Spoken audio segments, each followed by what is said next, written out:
In the beginning, the Charlotte curse was simply about any politician from Charlotte, North Carolina running for governor and how they seemed to be doomed to lose. But I have shown how the Charlotte curse has a far greater reach and ultimately could affect the 2012 Democratic National Convention or the re-election of Barack Obama. The nature of the curse is like the story of the little engine that could. Only in Charlotte, it would be called the little engine that could, but never did. The Carolina Panthers made it to the Super Bowl, but lost. Sean Keenan was about to have his own comedy show on MTV, but was dropped. When the MTV executives were fired for sponsoring the Janet Jackson halftime boob show, the very same Super Bowl the Carolina Panthers played. The Charlotte Hornets were on their way to greatness, but George Shinn scandals and local politics led to the team moving to New Orleans and becoming the New Orleans Hornets just in time for Hurricane Katrina. Charlotte, North Carolina became the headquarters of Bank of America, just in time for the financial collapse. And let's not forget the Charlotte Bobcats. Well, you get the idea. Which brings us to the Charlotte curse and the first national scandal involving a televangelist. From coast to coast, it's time for the nation's biggest yard party, the Jim and Tammy Show. Starting as the Jim and Tammy Show, the humble religious children's show evolved into a Christian empire of entertainment, becoming the iconic PTL Club, which was filmed from Charlotte and broadcast all over the world. Well, we want to thank all of you that have made that phone call to become a faith partner with PTL, and I say thank you. We've got a lot of catching up to do, but we've got so much to do today that we want to meet another friend of PTL, a new friend for me, and I can smell the chicken. Yes, and then it's delicious. Can you smell the chicken? I sure can, brother. Well, I want you to welcome a man who, as an old saying goes, really needs no introduction because his picture's in your town. In fact, probably bigger than life. Please welcome a man who loves the same Jesus Christ who's born again that you and I love. Please welcome the man who made chicken in a new way, in a new dimension. Until now it sells about, I think somebody said $2 billion a year of chicken in about 7,000 restaurants. Please welcome the Colonel, Colonel Sanders, to PTL.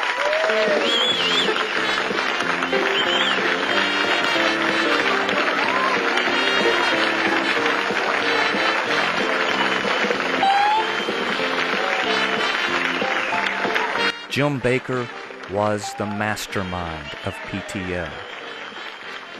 Jim Bakker's vision of a Christian theme park became Heritage USA. The PTL Television Network presents Jim Bakker. Praise the Lord. See the things that she has done. Praise the Lord. But just as the massive Heritage USA, with its own hotel, was about to become the center of the Christian entertainment and evangelist world, a scandal involving a sexual escapade with a sedated secretary, Jessica Hahn, brought so much unwanted attention to Jim Bakker that other scandals were discovered, including accounting fraud, which put Jim Bakker behind bars. In order to save Heritage USA from its revoked tax-exempt status, evangelist Jerry Falwell led a fundraising drive and was successful in raising over $20 million. As a result, he fulfilled a promise to slide down the water slide at Heritage USA called Typhoon in his suit. But alas, the Charlotte curse would have the final word as the unprecedented fast-moving Hurricane Hugo barreled through the region, causing historic damage in its path. The Heritage Towers that Jerry Falwell fought so hard to save were damaged extensively. It was the final blow to Heritage USA. It never recovered but still stands today as a reminder of a fallen empire.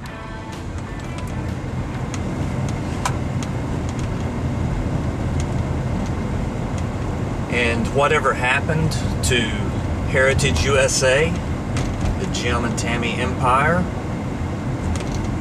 I'll show you. But it's the middle of summer. It's very hot. So I need to put on my sunblock. There, that won't come off.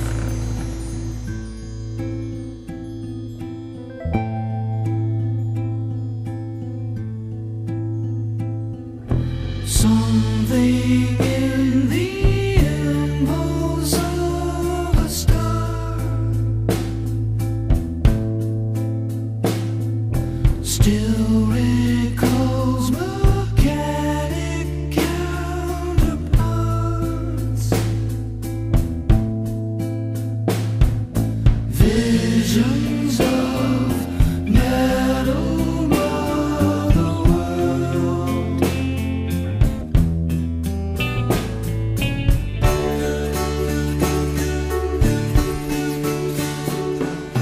Dim ancestral clamors cross the field,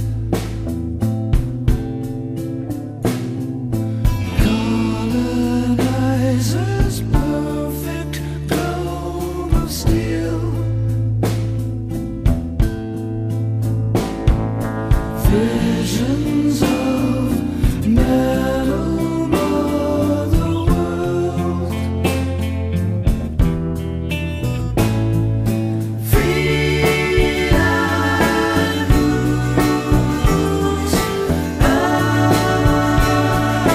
free and loose,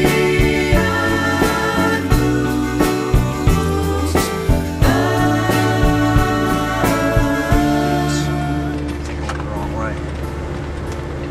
It is now called Morning Star Fellowship Church. Guess they bought the ruins.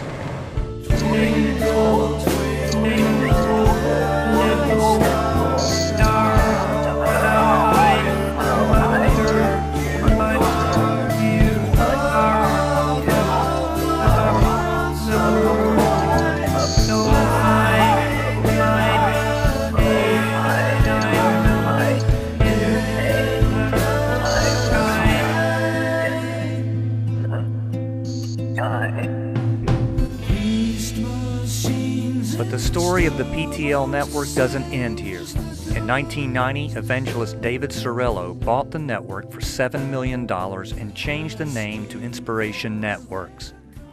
Based out of Charlotte, Inspiration Networks then moved to a town just south of the city called Indian Land and built a whole new Christian empire called City of Light Ministries. The more things change, the more they remain the same, as news begins to surface of the CEO building this $4 million home. David Sorello was listed as being one of the highest paid CEOs of a nonprofit organization. The evangelist Joe Chambers has avoided the trappings of being too successful. However, Joe Chambers kept Charlotte in the news with his idiotic claims that Bert and Ernie of Sesame Street were a gay couple, and Barney the dinosaur was satanic. There is one evangelist from Charlotte that has somehow avoided the Charlotte curse, Billy Graham. Being one of the top spiritual leaders of the 20th century since the Eisenhower presidency, he's done pretty good. I guess he followed the advice from the Bible to not take more than you need.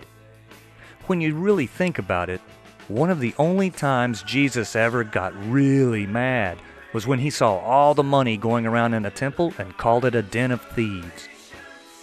So if you're an evangelist in Charlotte, North Carolina, be aware the world is watching. Will your ministry look like it's taking more than it needs? In this case, the Charlotte curse has even had a negative effect on Christianity itself.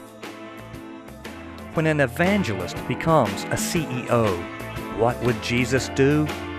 Probably beat their ass. What will the Charlotte curse do to the Democratic National Convention? Barack Obama's re-election? Will the curse be lifted? Can the DNC and Barack Obama pull a Billy Graham?